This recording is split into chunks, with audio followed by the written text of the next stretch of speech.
All right. Hello and welcome back to the Digital Twin Podcast with your hosts, Omar and Hari. Today we have a spotlight episode with a special guest from Singapore. Please welcome Professor Sattar Bawany. He's the CEO of the Center of Executive Education and Disruptive Leadership Institute. He's also the author of two books. The first one, Transforming the Next Generation Leaders, Developing Future Leaders for a Disruptive, Digital Driven Era of the Fourth Industrial Revolution. And the second book, most recently, Disruptive Leadership. Welcome to Thank you the so much. podcast, Mr. Bawani. Yeah, Yes, thank you, welcome. Hari and Great to Omar, have for you. having me here. It's my pleasure. And very early morning. Well, we're very excited because it's a Yeah, very near and dear topic to both of us, and you are an expert at this. So, to begin, maybe you can maybe tell us a little bit about yourself and your journey to how you got to where you are. To us, that's very intriguing. Your yeah, journey, sure, so sure. that'd I be a started, great start for us. in healthcare industry, back in 1979, 1980. So it was quite a long time ago, as a sales rep, sales representative, doing medical healthcare devices, pharmaceutical. Then decided to, after 15 years, decided to go into professional services, training, consulting, with Hay Group, one of the largest management consulting, human resource consulting. Now is part of Conferry, yeah, one of the global leadership development firm.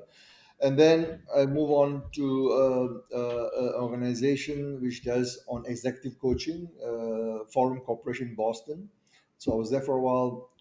Then was doing more on leadership development for high potential leadership, looking at leadership transition, help leaders, coaching them to be future leaders. So these are young, emerging leaders. So that was my initial foray into the leadership development, helping leaders to prepare for the future. And then, of course, then I was with Mercer, then DBM, many other global consulting firm until, all along in professional services, leadership development, focusing on future leadership. So that's my area of interest. And since then, besides doing, executive coaching, which is one-on-one, highly personalized, contextualized leadership development intervention, I also does a leadership workshop masterclass, helping C-suite leaders to work together in tech team to help them to navigate tomorrow's challenges and how to be able to prepare the leadership team to manage disruption, in the future, and especially in the world of the in the fourth industrial revolution that we are in today. So that's how I started. So I was not um, consultant all my life, but the first 15 years was a business leader. But I'm still running business. I'm a practitioner. I'm a professor with various university, Okay. in disruptive leadership with the IPE, a management school in Paris and London. I'm also Okay. the Asia University in Kuala Lumpur, the professor for management in organizational behavior, and I was on the board of the Curtin University in Australia, where I did my undergraduate, and also adjunct professor there. So over the years, I've been an adjunct professor for more than 20, 25 years. And that is more a passion to teach adult learners, not students, but most of my students are adult learners, CEOs, senior business leaders who wants to undertake to go through, leadership or executive development themselves. And that's how I learn from them. So that's how my journey is, from a business, moving into consulting and now teaching, but all together. So in a way, it's a unique combination from academia, business, and consulting. So all three into one. It's a long answer to a short question.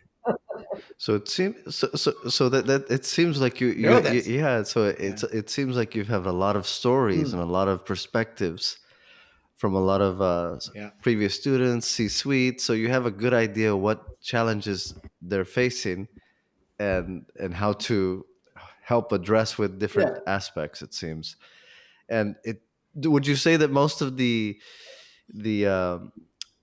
the effort has been around organizations that are larger, startups. How would you describe the the overall, blend of that? Because I think in the world of disruption, we see to have a startup, mentality coming in and really trying to disrupt the big dogs and the big organizations in our industry. And I think what I'm kind of getting from your books, that how do, the disruptive times, right, the disruptors out there, how do you handle, how do Yeah. you become agile, how do you really play in this Yeah. space, No, right? first of all, Omar, the my work encompass from startup to small medium business, or in Singapore we call it small medium enterprise (SME), and to large MNC global like Pfizer, the Citigroup, um, uh, GSK, GlaxoSmithKline, or Boeing, General Electric. So it's diverse, very diverse. Uh, the challenges are similar, not the same, but similar. And one of the biggest challenge I would say is to help leaders to prepare their successor or future leaders. It's part of, and I learned something from the late Jack Welch, from the legendary CEO from General Electric. It's something which I met him back in 2000 in New York, and something I learned very profound. He says that the role of a leader, and it was in a convention. He said that the role of a leader is to develop other leaders, and GE is known for the GE Crotonville Leadership Yeah. Center. And what I learned from him, very profound, that you are not successful until you're able to ensure the success of your successor, or to ensure that you prepare your future leaders.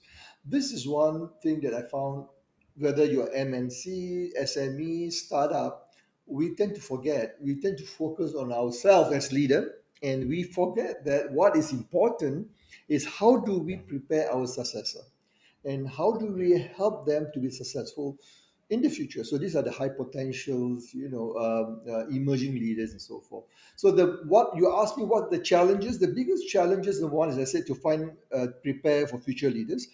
The second, my research in the Leadership Disruptive Time, the book that was published in July last year during the pandemic, when I was, the research before the book was published has been around for 5 years. And before that, in 2019, in July, the first book that was focusing on Industry 4.0 was the Transforming the Next Generation of Leaders in Industry 4.0.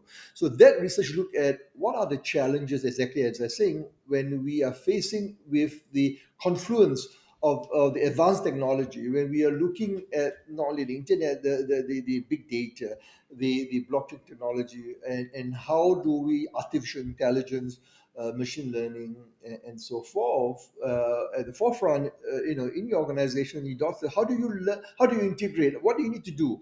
And that the challenges are similar because all of them do not have the right mindset, or I call it the disruptive mental agility.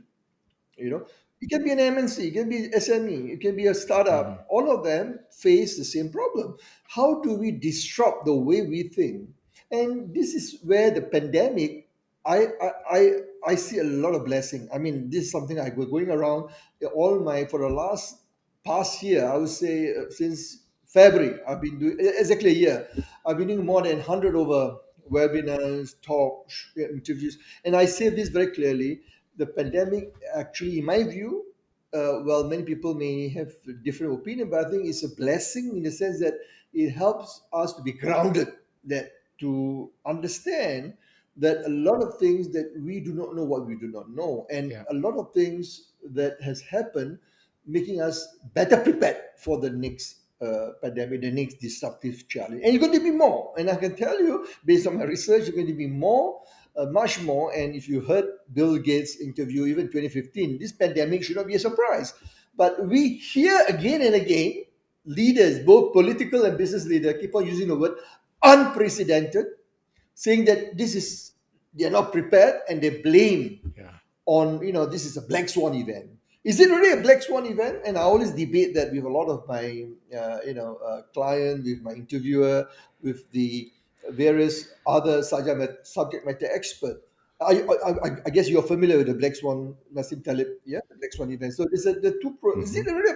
I think there are Yeah. signs because the world was preparing for the H1N1 in the US. You know what went through H1N1. We all know about Ebola. So there are a lot of signs that this, and you know Right. the biological warfare, and this is going to happen between the bigger forces between China and the US, you know, and in or India or Israel or in many other countries, and this is bound to happen. And that's why I'm saying we can be prepared. You must be prepared to face more such pandemics. So that's a very Right. interesting point, Harry, because I think we mentioned that about, you Mm. talk about disruptive leadership, in traditional organizations and business strategy and planning, we look at a horizon of 2 to 3 to 5 years. But when we're talking about disruptive leadership, we have to be a little bit more agile. It looks like it's more short Mm. term focused. That, when we talk about the leadership skills of bringing your Yeah. organization on a vision and mission, how quickly that changes and how you build that cohesiveness with an organization can be a very good challenge. I mean, in this day and age, it seems, right? I mean, you laid out the pandemic is a perfect example of how quickly everyone just loses No, their Omar, bearings exactly what you sometimes. just said. That what is lack is not about short term or long term. The key consideration here are people ready. Do you have what it takes to manage those challenges? It can appear any time of the a day. It can be whether 1 month horizon or 6 month, 1 year, in 3 years or 5 years or 10 years. The question is the disruptive mental agility or the set of what I call the disruptive leadership competency. Another, exactly, You had exactly. So, listed so Yeah, six do I leaders saw have that. those competencies, Yeah. six right? Yeah. competency? And Yeah. the underpinning, as you mentioned, Omar, correctly, is the agility, mental agility, resource agility, whether they have the social capital, agility to maneuver. And the most important number one is developing the cognitive readiness, the mental agility, the innovation, the ability to disrupt the status quo, the ability to think through the problem before you devise a solution. So my question is this: are leaders really ready? Are we providing leaders with the right set of skills, the development opportunities to prepare them for such pandemic? So it's not matter of, you're right. It can be a short term. It can be something that's happening now, and it's about critical thinking, not Yeah. creative thinking, not strategic thinking. Because those we know what to do. We need to think out of the box, try to brainstorm. And we talk about strategic thinking along. No, it's Interesting. about critical thinking. Can we look at the Yeah. information? Can we discern, have a ability to separate between facts and fiction, or today world of fake news is so important. How do we evaluate information? How do we assess those information to help us to develop alternative hypothesis solution to solve the problem? Because if you're not able to do that first, we cannot solve the problem. So right now, what is happening? People try to jump and solve the problem. So when we hear the word during the pandemic, the one, if you can Yeah. Google it, you see the one most common word that we use: unprecedented. So the question is, They overuse that word. I have to be honest with you. That word and almost I is blame the like nothing politician anymore. also. The politician used that word because to escape scrutiny. Oh, sorry, no, we cannot do anything much. What can we do? Okay, we'll come up with some financial, fiscal measures. We come up with all these things. We tried. We tried. This never been done before. Rubbish, bullshit. I mean, what is important? Have we prepared? And if you listen to Bill Gates TED Talk, I think you know what I'm talking about, and he's talking about this, and I fully agree Yeah. with Bill Hmm. Gates. Yeah. I think this is something what I blame organizations, both public, government, private, non-profit, any organization. Do we develop our leaders to face? I'm not talking about a pandemic. It can be anything. Industry 4.0 is a classical example. When you look at the confluence of the technologies, the advanced technology, internet has been around for a long time. But if you look at the internet of today, if you talk about the web, based technologies, and since I would say 95, during the the browser, it all started, the browser war with the Netscape, Microsoft. And I was in the Bay Area. Yeah. And back then, I was fortunate. I was Golden Gate University. I did my master's, but I was very fortunate. I was in the middle of all this. I was in San Jose, and but I experienced it. When I come back to Singapore, people say, "Oh, okay, in the region, people think, oh no, well, it's still a long way to go. This is not something." I said, no.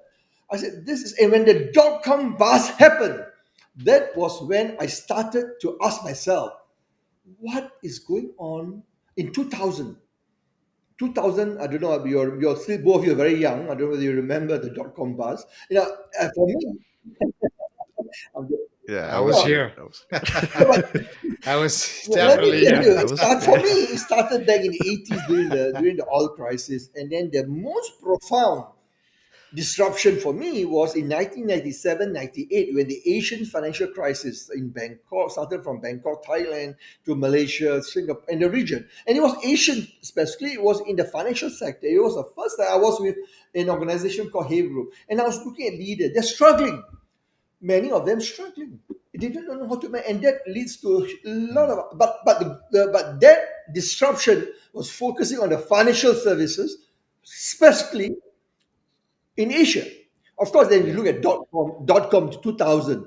What happened in Right. 2000 was the dot com, this over inflated. You look at the overpriced startup, the hype, gone. And then that's where then we have in Asia, we have another crisis, disruption, the SARS, the predecessor to the COVID-19. And I was in China. Yeah. Before H1N1, it was SARS, was 2003.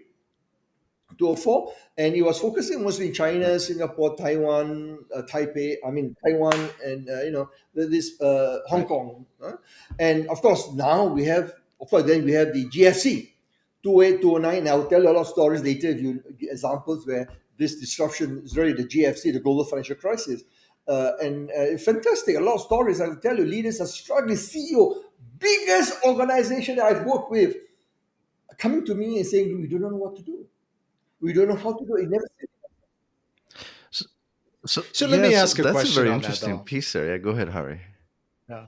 No, my question is probably around what you just said about the large organizations. And you said you consulted with the CEOs of large organizations across many industries, right? And what we see today, even you look at any tech companies, San Francisco, or look at any industry for that matter, the ones that are disrupting the industries are the smaller ones. And obviously they seemingly have a certain breed of leaders. And I have worked for the smallest company I personally work for is 2 billion, and so I know how large companies work. So do you see special set of challenges that leaders face in large organizations that have embedded culture, and do they need something special? I mean, are those leaders something you can build on or train and coach because you're in that business, right? Or is it something where you have to come from start that from the top culture, and right? the board Hey, says, we need listen, a new guys, leader, or can we train we one? got a clean house. Yeah, we got a clean house, or we have to bring in a disruptive leader, right? I mean, this is the answer. Everyone's trying to figure out, is it possible to be a disruptive leader? Can you train? And I see both sides of the equation, and I see companies doing both, and it's almost Excellent like they don't know question, what guys. to do. I think one of the things, in back, I can't remember, there was an interview by one of the leading magazines, the Tetler. The question I was asked is similar, but that was back in 2005, 2006, was this, what would be the or rather my perspective about the startup? What can we learn from startup? So between startup and the MNCs, the global enterprise. So my my point of view at that time was say, look, the CEOs of large organizations, large enterprise, could learn a few things from startup founders, startup leaders. Number one is about agility. Of course, we always say, oh, when you're small, it's easier, you can move, you get more agile, nimble, you can maneuver. It's true. But what is important is about the disruptive mindset. If you look at the innovation-driven organization, whether we're talking about Uber, Google. If you look at all the latest Netflix, all the latest, some of the latest startup, what is common is the Yeah. founder, the passion, the creativity, the Hmm. culture of innovation driven excellence, the exactly, and the Top down. ability to accept they don't have all the answers, and this is where I would say Yeah. some of the startup that I work with, the CEOs acknowledge that they may not be a good administrator, they may not be a good CEO, and you see many examples, whether Netscape, Hmm. whether even Steve Jobs himself in the earlier part before he was fired. I'm talking about the first when he found John Hmm. Scully to be the CEO when he knows he's not the right person. So Yeah. exactly, Even exactly. Google, Yeah. even Google Is founders did and that, right? yeah, exactly. What's his name? Yeah. This guy who then become Alphabet, the chairman, was uh, Google, the first CEO. Oh gosh, yeah, So it not, just skip my Yeah, mind. mine Anyway, out no, also. so was it Smith? No, yeah, so that, Eric Schmidt, Yes. yeah, yeah. Yes. So that's a good It's Eric example. that's And Schmidt. what. you, as That's right. Yeah. for the lesson that you can learn from startup is that we may not necessarily be the right person. We must acknowledge it's about humility. Hmm. It's about developing high level self awareness that we Yeah. may not be the right person for that role for that time. But in many organizations, even large organizations, they okay, you're the anointed successor. I know everything. I'm, lack of humility. So in what we Yeah. can learn, and board, you're right. If you look at many organizations, the board will decide, yes, who are and usually they look at inside talent, which is right.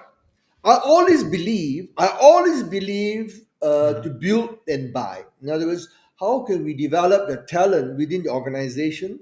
And this is to demonstrate to the people within the organization that we believe in you. We provide the opportunity. We provide the right culture to thrive, to That's interesting. excel. But there will be time when we do not have the right set of leaders with the right set of competence, or the right leaders with the right set of competency. Therefore, we need to look from outside. So the question that you asked about disruptive Yeah. leadership, this is what is Right. lacking today. Yeah. But the good news is that we can develop them. And I've done it in Malaysia, Singapore, India, China. I've done Gotcha. many times and it can be done. The question is, are you prepared to invest? Are you prepared to challenge the status quo? Are you prepared to be able to disrupt your thinking? Now, exactly. So I said You that also have number to one. admit first, right? Well, And I mean, I and think this then is a very this is a very I mean, it's very obvious. I think, right, with multinational organizations, they're ingrained in their culture. They got their values, and then disruption comes, and you already have all your succession plan already ready for everyone that's going to come up. But the disruption Yeah, changes all that planning, and this is exactly what you said. How do you have to look outside, and when you look outside, the outside, champion coming in has got to turn this behemoth organizational engine and culture into the culture that he wants you know, overnight. it's interesting, Omar, as you were sharing that, the situation scenario. I'm reflecting, and uh, it just dawned on me that something, exactly similar, same situation in Bangkok, one of the largest institution, and you have they brought in, it's an education institution, they brought in an American. Interestingly, is a U.S. Marine, a very senior officer for the U.S. Marine, and style of leadership. I mean, this guy read my book, called me up, say, Prof, can you, what I've read about the VUCA, in the U.S. military college, we went through that, and I look at your situation, your examples you give, and I'm still struggling. Why? I said, why? You are very senior, and these are. I'm talking about special forces. This is very special force, and special forces senior officer. And he was telling me uh, that the culture is one thing. Yes, there's a different in culture, but I'm talking about the organizational yeah. culture, not the national culture. Organizational culture, when you come in, and you try to disrupt the way of Yeah. thinking, there's a lot of resentment, not only resistance, but I'm talking about resentment. Oh, you have Yeah. a foreigner, you have this someone from outside. But Yeah. situation is this, we need this.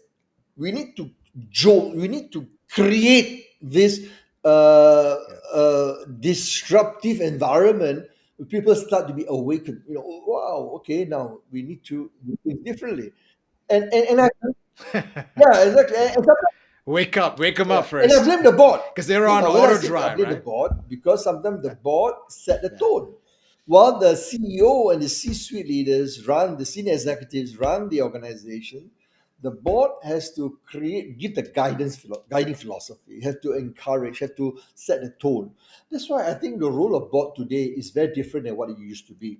So today, from a governance into more a partnership model, and trying to help and support the CEO and the C-suite to drive the organization in a very disruptive world together. They have to, and the board members themselves need to understand the world that we are in here. The disruptive world is very different. They themselves need to be trained to develop their mindset, because when you look and you present paper, when the CEO present a proposal, the strategy at the board level, the board member must be able to challenge, understand, Yeah. provide that guiding philosophy. And you cannot perform that role unless you understand, and you need to get the cognitive readiness, your mental agility in place. That is what is missing today globally, whether public, private, NGOs, NPOs. This is sorely missing. And also in religious organization, we're talking about the church, the mosque, the Yeah. synagogue, any major religious organization leading with large follower. How do you disrupt? How do you bring about a change, and without losing the mission or vision of the organization? But how do you create a follower? How do you change a followership? And that is what is happening today. And so as when I said, the pandemic is a blessing, and you can see, yeah, You know that you did mention that we talk about the board and and if we look at the board and organizations and the financial sectors that we look at, they don't like disruption. You know this. People don't like to take chance and risk with money, right? And this is who's guiding a lot of these organizations, right? So in a sense, you know, they're trying to hold on to a little bit of a something that they know and for sure, but the disruptive technology that we're living today is surpassing a lot of the control that used to be there. It seems like, There's two yeah, elements to that, though, right? One is the yeah, yeah, financial, which is you have to deliver quarter over absolutely. quarter. But the other element is, hey, I'm comfortable changing status quo might affect my company's current income Yes. streams, right? And so taking a risk means risking yeah. everything I have, including my own job, right? And No, and I'm actually, not sure you're running into this. You brought a very good example of the financial services, and let me tell you, organizations like CT, Goldman Sachs, investment banking. You're talking about retail banking globally, Standard Chartered, HSBC. All these organizations are today reevaluating Yeah. how the blockchain technology is going to transform. Now, the Oh reality is yes, this, whether we like it absolutely. or not. Yeah. Of course, see what is very sad, when I talk about blockchain, the first thing that everybody will think about is Bitcoin, and Bitcoin is only one application of Yeah. cryptocurrency. There are 5,000 or more in recent research of cryptocurrency, but happened that Ethereum, Bitcoin, because of today news, look at where Bitcoin is. But the application of blockchain technology Yeah. is huge. And in the financial services, it's going to have Yeah. profound impact. And we have seen how the Yeah. blockchain has transformed the logistics. We have seen in healthcare, and I think it's going to transform all Yep. industry. But in financial services, what we need to look at how, and we have seen the fintech. There are many, or insurance called insurtech, and there are many startups. But they are taking a long time because there's a lot of I would say the ecosystem, the support structure is not there Yeah. from the government, from the various stakeholders. But the financial services is going to be disrupted further. A good example in Singapore, in my book, in chapter 5, I talk about a DBS Bank. DBS Bank is the world leading for 4 years in a row, the best digital bank. And Piyush Gupta, the CEO, was from Citi back in before 2009 when he took over after the GFC global Gotcha. financial crisis. He came in, he totally destroyed, and his mission is simple. While we stick to what we do best, DBS being a local Singapore bank, a regional bank, but we want to transform and disrupt the financial services before we have been disrupted by the platform, organizations like Alibaba and many other Chinese, Right. players. This is an example of disruptive mindset. A leader, Piyush Gupta from DBS Bank in Singapore, he went to the board and says, look, we anticipate, and this was back in 2009, 2010, after the GFC, and he's anticipated that, look, we're going to face this down the road. We can have people like Alibaba coming in and trying to disrupt and go into our space. So what do we need to do? We have to go and decide to be ahead of the curve. And that's what they did, and they transformed. Now, what I believe the financial services industry is yet to see the full disruption. The central bank, you call it the central bank, uh, CBDC, the CBDC, Central Bank Digital Currency, CBDC, where you look at the World Bank, you look at the Chinese government Okay. is pushing very hard, where you have the support of a digital currency. And as I said, I'm not talking about Bitcoin. I'm talking about the cryptocurrency and the application of the blockchain technology into, yes, As an official currency because of a of the trust, state. Yeah. the Possibly. Yeah. secured, the trust, Yep. the manner. I like that. Trust is Yeah. the most But valuable but thing but these right days. now is yet to be accepted, and because why? A lot of the financial sector, a lot of these key players are trying to not. A good example, you look at Facebook Libra. A lot of reason. If you look at Facebook, forget about Facebook. Look Hmm. at the Hmm. concept. What Facebook trying to do. And the most important part Yeah. of that philosophy of that digital currency is cutting down the transaction cost. And what we are seeing is that the big, large bank institutions are making too much money. And this is something which I think need to be disrupted. And it will happen. It will happen. It will be That's an exactly. income stream they That's already how have. They don't want That's it yeah, to that's exactly. happen. You're right. dangerous That's for the them. main source of income. Yeah. And you look at retail banking, and DPS has Yeah. disrupted that. In India, DBS Bank is offering before the acquisition of the local bank, but there's a distress. But for the last 3 4 years, DBS Bank went to Indonesia, on a digital platform. Very successful. Hmm. Hari, and what I'm hearing, or what I'm kind of getting a theme is like, you can be a disruptive leader, right? But don't lose sight of the vision and the mission of Yeah, the why are we here. I don't think the why changes. The correct. how is what's disrupting. How we do it today is what's Absolutely. changing, not the why. So if you're very clear on the Yeah, why and the mission and the vision, the how Yep. is where you need to be good at. In the disruptive agility is what you're mentioning, right? I mean, this is kind of what I'm absolutely. what No, I'm I think Omar, hearing. you really hit the nail. In the hit. What you say is exactly true. We need to be focused on why we exist. Your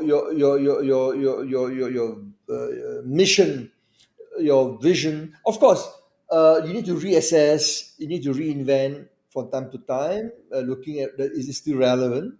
Hmm. Your guiding philosophy, your values may change, but then, as you correctly mentioned, and I always ask this trick question when I talk to client consulting, and when I'm giving advice coaching, where are we today? Looking at your own business, where are you today? And this is the pandemic is a good starting point. I ask them, where are we today? Where do you want to go? Question is, how do you get there? Where are we today? We need to reflect over the last 10, 20 years. And you look at the pandemic, last 1 year is good lesson. We are all miserable. We are not prepared. And what lesson can we learn from the pandemic? A lot of lessons. Where are we today? Because of what we have not been prepared in the past. Where do you want to go? That's where, Omar, you're right. So let's bring your reason for existence, your vision. Is it still relevant? If not, what do you need to do to reassess and then decide? And then how do you get there is the most important part. Because if you define the first part is easier. Where we are, you do your SWOT analysis, you do your analysis.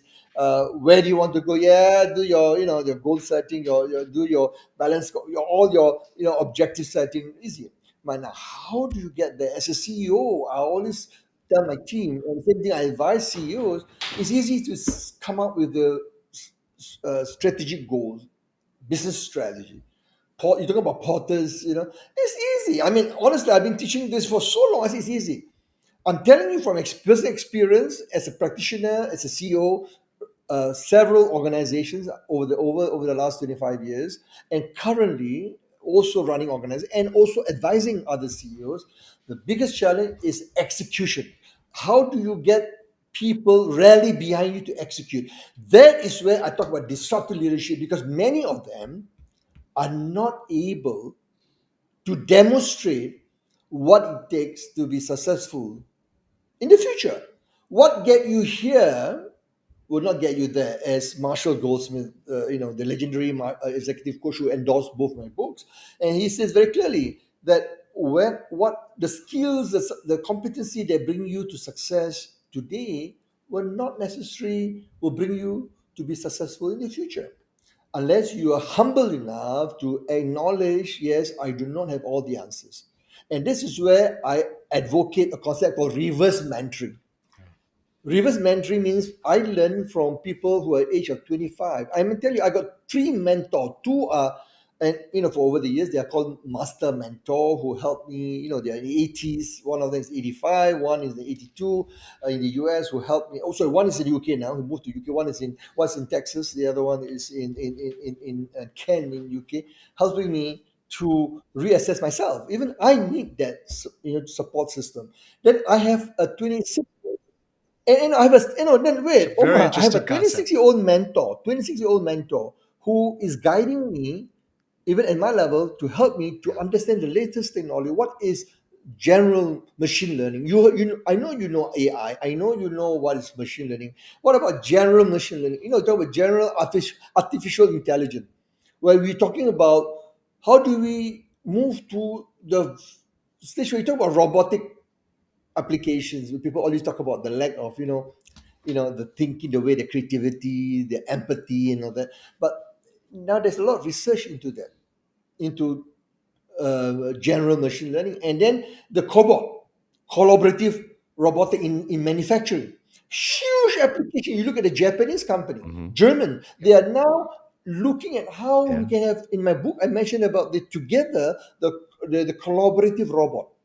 And the industry 5.0, which now is in the in the healthcare industry, the nanotechnology. How do we apply nanotechnology to bring in an ability to deliver services, solution, healthcare uh, treatment on a individualized basis, what we call mass customization, one on one. For example, if you are a diabetic patient, how can you now have a treatment, an insulin, or any other medication that can be individualized to that person based on using data analytics, looking at the person's history over a certain period, and provide that. And that is the future. And this has already been done research as I say, in the pharmaceutical healthcare. But you have not seen that. This is industry 5.0, where you talk about customer centricity to the extreme. But the concept is not new. Omar, hurry, it's not new. Actually, Michael Dell did that in 1980s when he came out with the PC mod. When we're talking about the mass customization. But of course, that time technology, yeah, Yeah, but the Yep. I technology was not remember there. What that. he did is, okay, he used the internet to the supply chain was disrupted, and he provided that ability for you to choose what you Yep. want. But today is very different. Today the technology is there, and I see the way forward. We're going to get after the pandemic and the the era of the post pandemic. What we can see in chapter 10 of my book, you guys, you read the way forward is that we're going to see intense disruption from a digital transformation, the new way of working, the changing world of work. The gig workers is going to disrupt the way work is going to be delivered. The future of work is so different in the next 5 to 10 years, and a lot of company is not ready. Now, this I'm very worried because we are going to be really Mhm. be left behind. So leaders, organization, government, institution in Singapore, the government is very proactive in trying to provide support, infrastructure, guiding, all sorts of support to get people to ready for the change of changing world of work. This is coming. I think Hari, Hari and I, we did something on this, and I think I read this a little bit Yeah. in the book as well about the the fear, right? The technology and the change is happening very quickly. The structural adjustment, right? That needs to take Mhm. place. The retooling, the jobs of the future. People are very, you know, concerned. Am I going to be able Correct. to survive in the future? Should I just go find a skill? Or am I going to be a coder? What do I need to be, right? And this is the biggest concern with 5.0 all the way up to 6 7.0 Mm. as we start to get further along this digital journey. Omar, you asked a very good question. What I in my book I talk about knowing, doing, get. What you just expressed, many of the CEOs, CHRO, business leader, they know. They know. Knowing, doing. They knowing about it and doing something about it is different. So what you just mentioned is a dilemma that many organizations face before the pandemic.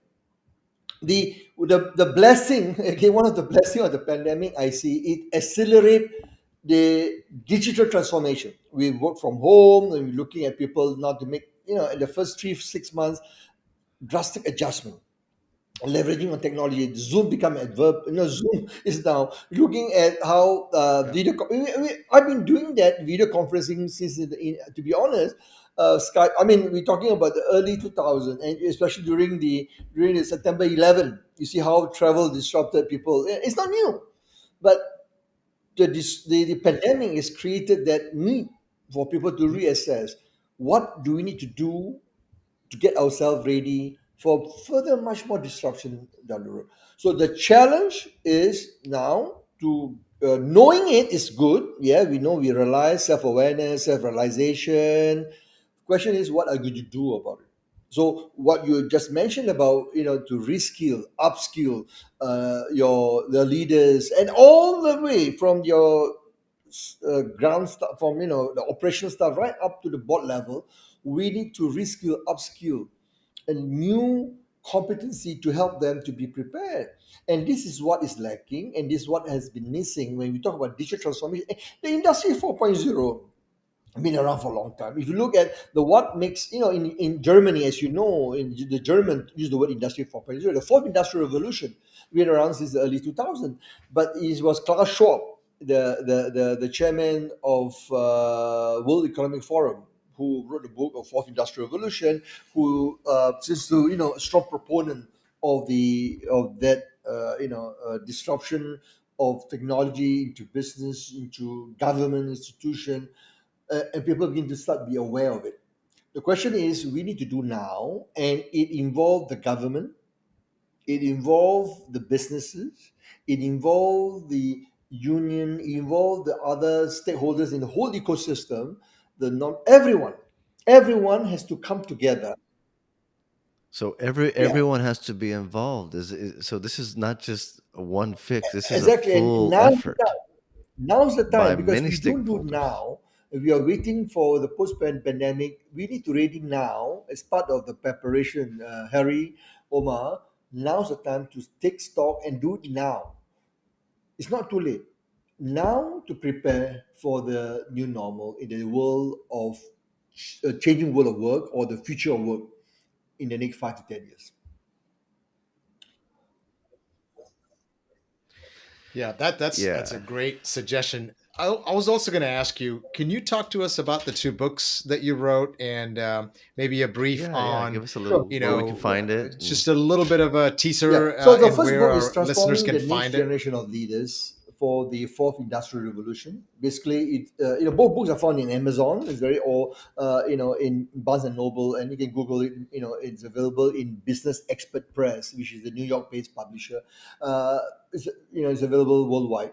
The first book, the 2019 book, Transforming the Next Generation of Leaders for Industry 4.0, focuses on how organizations can prepare a pipeline of a sustainable pipeline of future leaders to be able to manage the challenges or navigate the Okay, challenges of the industry 4.0 with highly volatility, uncertainty, complexity, and ambiguity. The VUCA world. So, how do you manage ambiguity. Yeah. people to be ready for that world? And it's about the competencies and looking at preparing the systems, the structures, and helping leaders to understand the best practices approach. So that is more for leadership, preparing the leaders, the system processes for Industry 4.0. got it. The latest book, which is called The Leadership in Disruptive Yeah, Times, was released in end of July 2020. When I started writing that book was after the 2019 book, the earlier book, and the publisher told me, look, hey, why don't you look at the disruption caused by the digital transformation? What are some of the challenges? What are I see. organizations facing? So I was writing since July, August 2019. So when it come to January 26th, the publisher contacted me in New York, says, look, hey, Prof, there's something happening here in New York, as you probably know about this new virus, the nCoV. Those before we talk about COVID, the old name is, SARS-like virus, nCoV 2019. So, Prof, can you look at it and then give us some advice? What do you think? So I contacted my friends in China, in Hong Kong, and I got doctors' friend when I was doing SARS research. So they told me, yeah, this looks like, when for Chinese government to close Wuhan, or a place of 60 over million, to close, I mean literally block, that is serious. And there's immediately repercussion on the global supply chain. So Wuhan is where we look at the heart Mhm. of the manufacturing center of the world.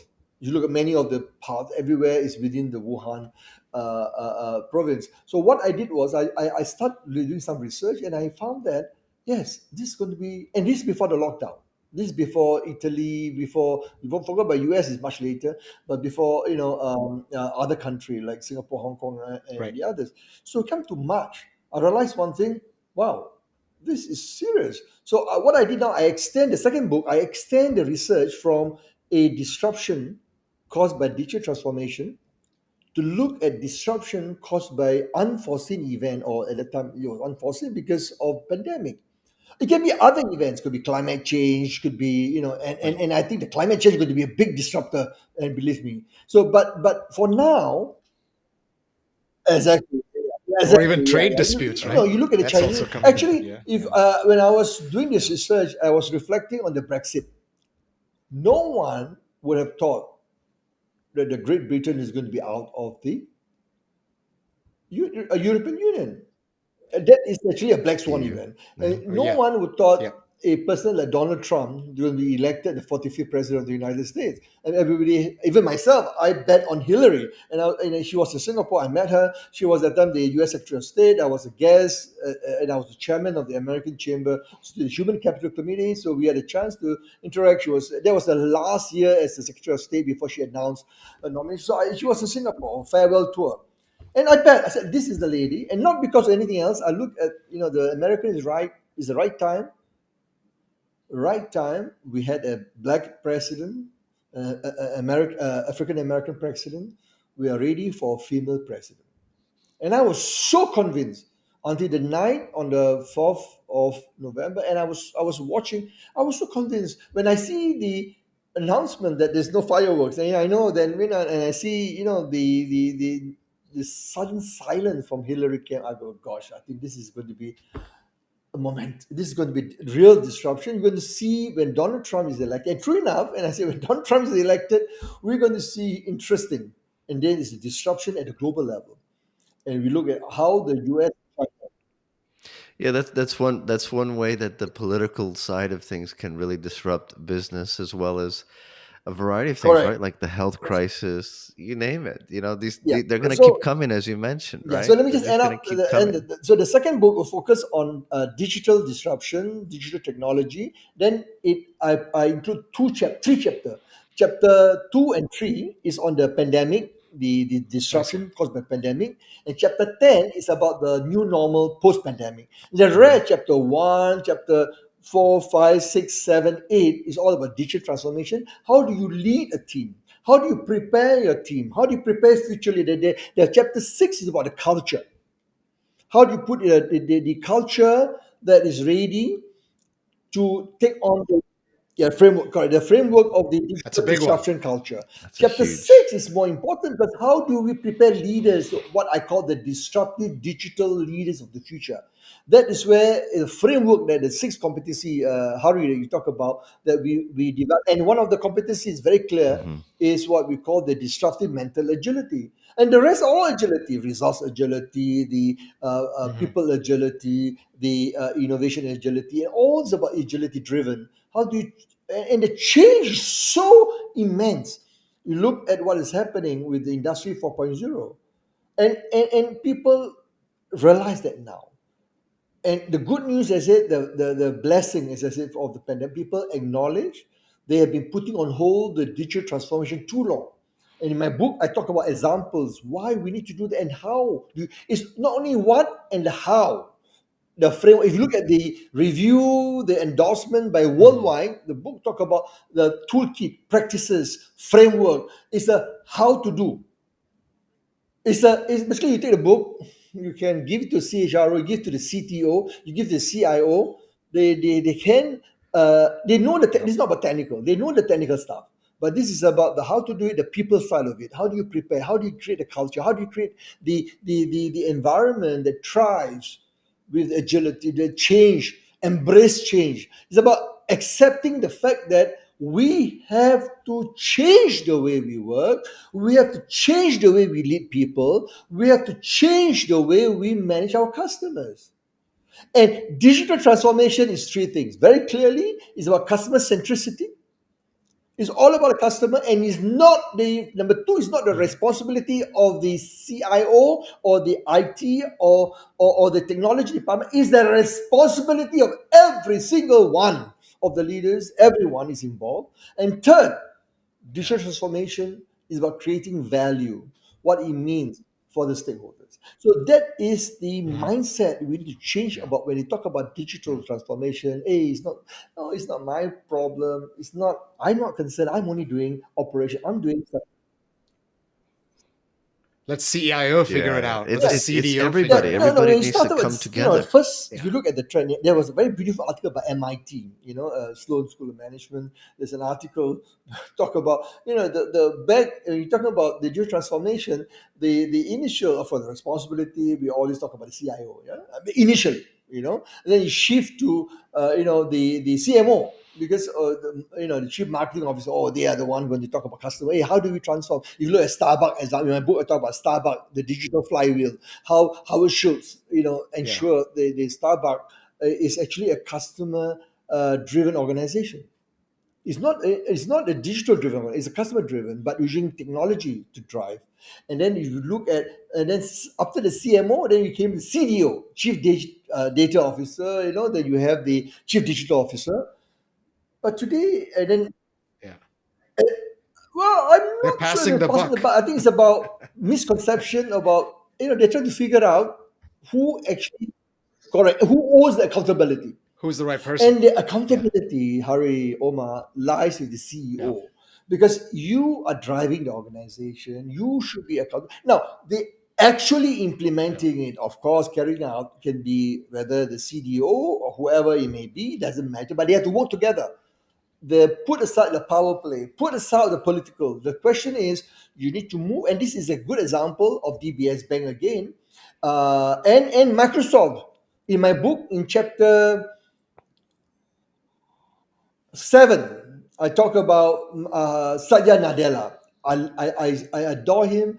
I want to interview him. I did I read his book called Hit Refresh. Fantastic. And my son, my eldest son, was a manager with LinkedIn. Now he's moved to Zoom, but he had a chance to to interact with the senior leadership of Microsoft and also with Satya Nadella through video, and he interacted with the during the town hall and so forth. And as you know, LinkedIn is part of Microsoft, and what the fantastic guy. Mhm. I heard of Satya. I read his book. I follow him, but he's the best CEO ever for Microsoft.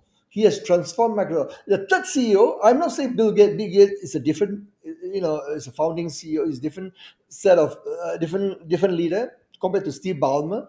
And you look at Satya Nadella, is a leader that we all can learn how empathy, how he used the disruptive competency, what I call the Yeah, empathetic listening, empathy to transform. And the digital transformation of that's a good point. Microsoft Yeah, today is, yeah, it's his success. His it's success. significant. He did Absolutely. it, Yeah, and he personally took charge. yeah. That is what the role is.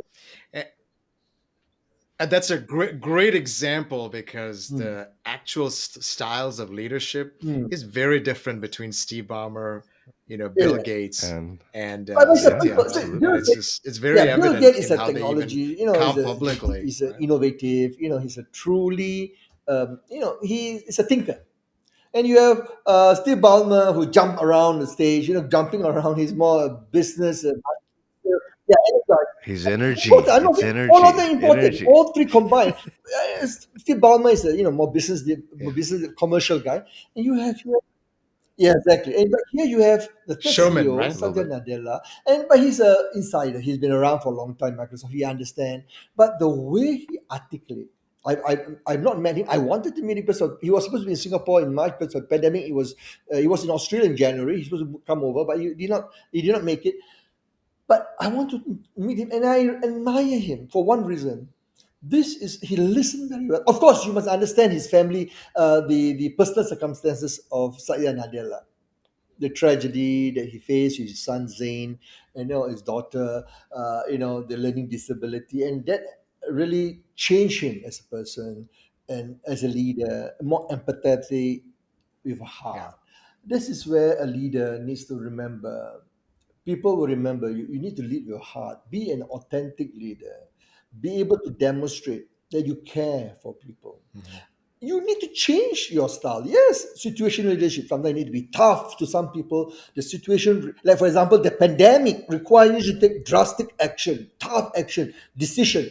But to do that, you need to have people behind you. So you need to be able to bring Yeah. people behind you during good times and people trust. So what is lacking in many organizations is the trust-based partnership between the CEO or the senior leadership and the people.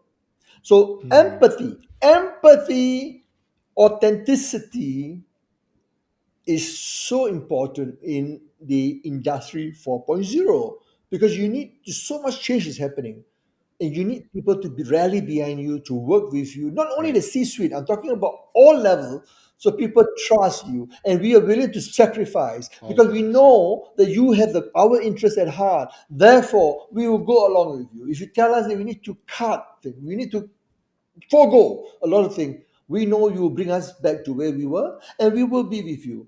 That is what is missing in whether big organizations, big MNCs, small, that's missing. The Yeah. trust-based partnership. Well, trust is the foundation of any And that's a great, digital successful currency. organization. If you Omar, have a great and I absolutely. yeah, That's right. We and talk I about use blockchain. It's the trust. It comes back to blockchain. Do you exactly. believe So that? I It's the always tell people trust still, trust, right? and I made a remark recently to in a grad school presenter. I said trust is the digital currency of the future. So many people don't understand what I'm saying. So you just hit the in the hit Omar. You talk about blockchain. That's exactly what it is. It's because of the way. It's Exactly, and the trust. You way the buy trust. structure, the Yeah. ledger, I mean, the structure of yeah. the blockchain, the way is able to secured form of transaction, and I think that's where there's so much. And I'm so enthusiastic about the potential about the blockchain. But I'm sorry to say this, almost everyone I spoke to, whether government, private, leader, business leader, the first thing they tell me, Prof, blockchain, oh my God, are you talking about Bitcoin? No, no, no. Or the other way around, oh, Bitcoin, yeah, yeah, I think blockchain, I think Bitcoin, we must invest. No, look at the money, we want to make money. That is all they think about. I said, my God, Bitcoin is one of the 5,000 of the cryptocurrency which leverage on the blockchain That's right. technology. The blockchain has been used right now Technology. Yeah. successfully in the supply chain, logistics. You look how he has transformed the logistic. Look at education. Look at the blockchain in healthcare. Look at how the blockchain can transform public service, secured way of offering services in the public service, in the government. So I'm very enthusiastic. I'm very enthusiastic. I believe there's huge potential, but we need to understand and disrupt our mindset that blockchain is beyond simply Bitcoin, beyond simply cryptocurrency. There's so much opportunity, so much potential that we can. Yeah. You know, your Yeah. passion for both leadership and the disruptive Technologies. Yeah. technology just comes through, Easy. right? Very So easy. well. And, our listeners are in the Industry 4.0 digital transformation leadership. That is our listener base. Um, what is, do you want to share a good way to contact you, whether, social media or emails? If they have any questions, if they want to reach out to you for anything, because of course I want to talk to you for another Oh, hour, Yeah. but We have to. Yeah. we can't. But it was been a good Because session. It's we been a could really good session. I have Let to me tell you, say. we're gonna have to come. And We're gonna Omar, do you this Part guys, again. I two. love this Part because two. it's very free flow. I enjoy it's a dialogue. I've done many interviews, TV, and I've done many, virtual interviews, and sometimes very structured. The newscast. I think what I like about the way you guys is very informal. So that's how I talk to my grad students, to CEOs, participants. So we can arrange another session with Good. more focus about an area that you look at, and I think we can talk about manufacturing or talking about a specific industry. Okay. That's fine. But I think what I like about you guys, you covered quite a broad area, and I think it's food for thought for your listener. You ask me how am I? I'm Mhm. contactable by LinkedIn, Twitter, many other. But I use LinkedIn a fair bit, so you can find me. My LinkedIn handle, is Bawany, so you can find, easy. But what I think is important, if I were to leave one thing with everyone, is that please remember this. Uh, one thing is humility. Acknowledge that you do not have I do not have all the answers. I mentioned about reverse mentoring, where I'm learning from a younger Gen Y technology, someone he's a grad for MIT, so he's helping me, young grad, he's helping me looking at all the late, and I was amazed. And they're so this younger Gen Y and Gen Z, which the digital natives, those are born between 1995 to 2010, that group, the Gen Z, this group, phenomenal. Gen Y, they are very familiar with the digital technology because they are born into the internet era. But no, the Digitally digital native. Yeah. natives are, Exactly. yeah, What Gen Z, because Gen they Zs? are so used to the tablet, to the technology. They Let me tell you a story before the end. If you can, I tell Touch you a very screens, interesting. right? Yeah. 2 years ago, yeah, I'll tell you something very interesting. I'm going to tell you something. You Yeah. guys, you guys are too young. I'm not sure. I'm just joking. But 2 years ago, I was invited to speak to in Singapore. No, 3 years. 2017. I was invited to speak to a university student. So I brought the topics about the path to the future, the digital revolution. So I brought these two things. I brought one is I brought a floppy disk, the 5 and quarter. You know what I'm talking about? You're very young, Omar. Maybe Hari will. Yeah, Yeah, I remember the floppy. and so Yes, I I do. got that. I So I do was remember fanning. It was carrying very them. hot Trust in me. there in the theater. So I did. I was fanning myself. So this is my time. The digital is how I store my CV. This is where I store is 51K KB. Prof, why I thought 51K? Not even one picture. I can even no. This is how I store, and we use application like Word Perfect. I don't know if you know Word Perfect before.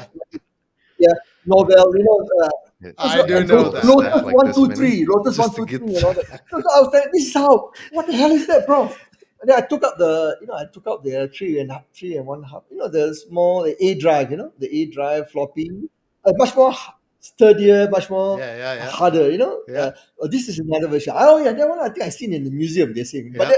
the floppy. I was so this is how you store data. Then I told them, okay. Then I on the sound.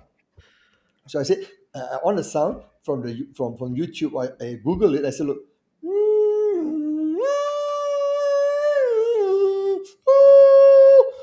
Yeah, what is it? It sounds like UFO. What are you showing us? Why are you playing this sound? I said, that's how I access my internet. What? Yeah, that's how my dial-up internet. So I need to dial up, 14.4, 28.8, 33, point 3. What?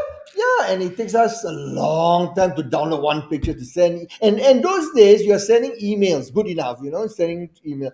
So, and I use Chameleon, I was telling them about Netscape Yeah. Navigator and all. Yeah, exactly, exactly. AOL. AOL Yeah, chat You rooms have to chat mail. rooms. You Steve got Case, mail, my everything. idol You at that got time, it. Steve Case, Mark Anderson. I don't know you know all these names. Mark Anderson. Do you know this name? Are you familiar? Go and Google. Mark Anderson is the founder No, of no. No, not. Netscape, the guy who designed, very brilliant guy. Go and Google him, and then Steve Case was Oh yeah. CEO. Yep. AOL.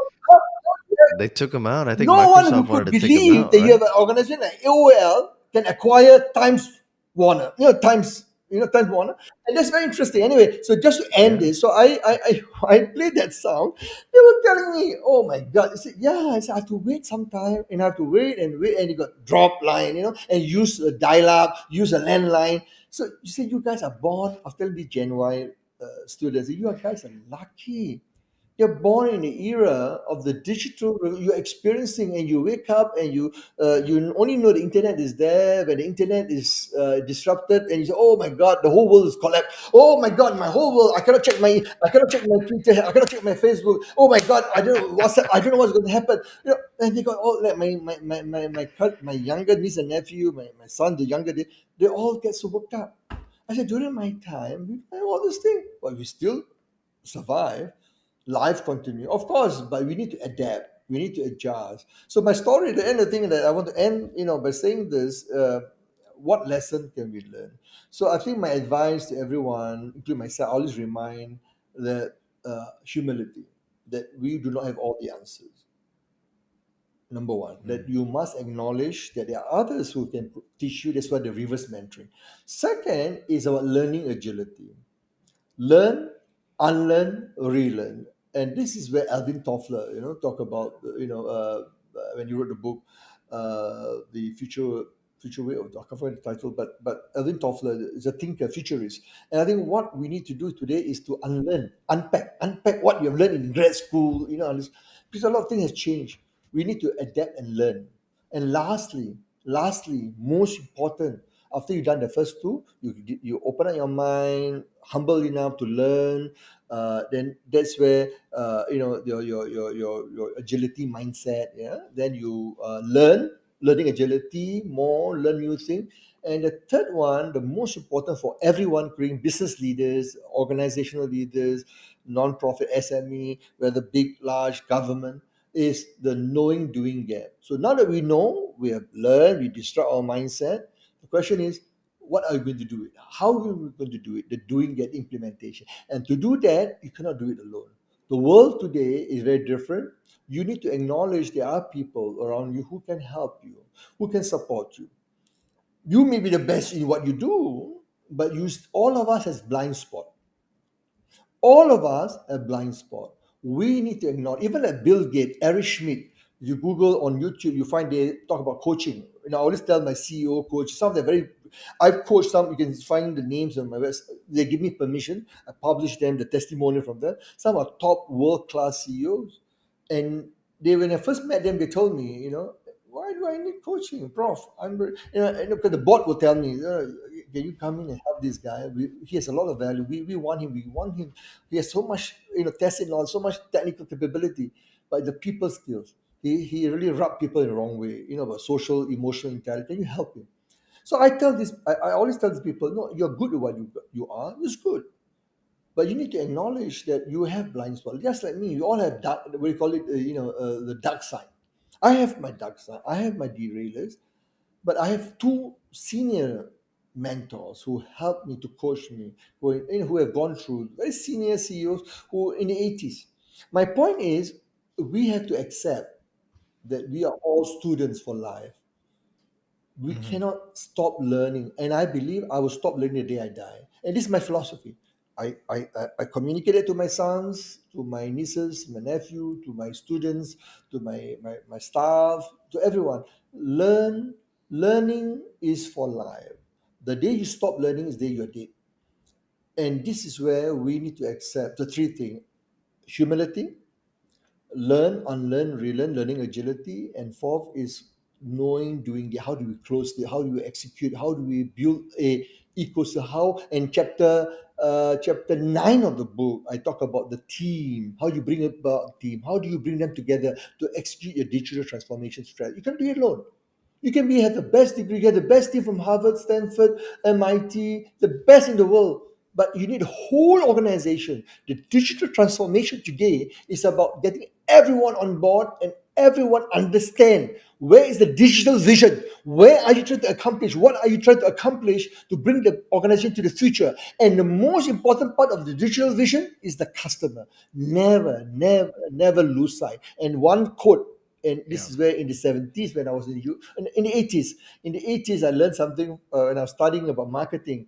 There was this tool, and it's a saying in marketing. They said that in supermarket is a big sign. I forgot which the name, but you can Google it. A big sign in the US supermarket. The CEO put there: rule number one, the customer is always right. Rule number two, Mhm. if the customer is wrong, remember rule number one. So, so the customer is the cornerstone of digital transformation. Yeah. Never forget that. So this is my advice. As I said, can come and engage me on all the social media. Go to my website. A lot of free articles. What I've done, the book is, as I said, is available. Is sold by the publisher. I don't make any money. A lot of things I give back to the community. But what is important, I have got permission to extract every quarter chapter of the book into articles, and is available on my website. You can download free. It's published in the I US see. by HR.com, so I got permission. So you can, if those who cannot afford the book, like young students, and sometimes they cannot afford. But I wish I can give, I wish I can give to, like what I did to you all, the license. I wish I could give to everyone. And this I believe personally, because this is a commercial, the publisher is a yeah. Yeah, Restrictions on exactly. it. But I have to say, your website has a lot of Yeah, it's videos got and good articles that material as people could well. check Yeah. out, I want and to say, we'll guys, add thank a you link so to that much. in I our really enjoyed podcast. this, and I want to say I would love to be on again in the future if you think there's a topic. We can have more specific discussion. But this topic, but the way I enjoyed this. I really thank you for this opportunity to share. We Yeah, enjoyed it as louder well, than and I here. have Yeah. to say I've learned a lot on Yeah. this This is a session, great and so session. I was taking Yeah, some me too. notes. So fantastic, right? I mean, what were you saying, Omar? Yeah, no, I was saying, yeah, I'm likewise as well. I got quite a few notes here, and I think our audience is really going to benefit from hearing some of the nuggets that were pulled out today. So I really appreciate that, and I guess Hari and Omar, we're Thank signing you. off, and thank you again for joining us on a spotlight on Okay. Digital Twin Good luck, podcast. and God bless Thanks, all of you. guys. Take care. All the best. Bye. Thank you.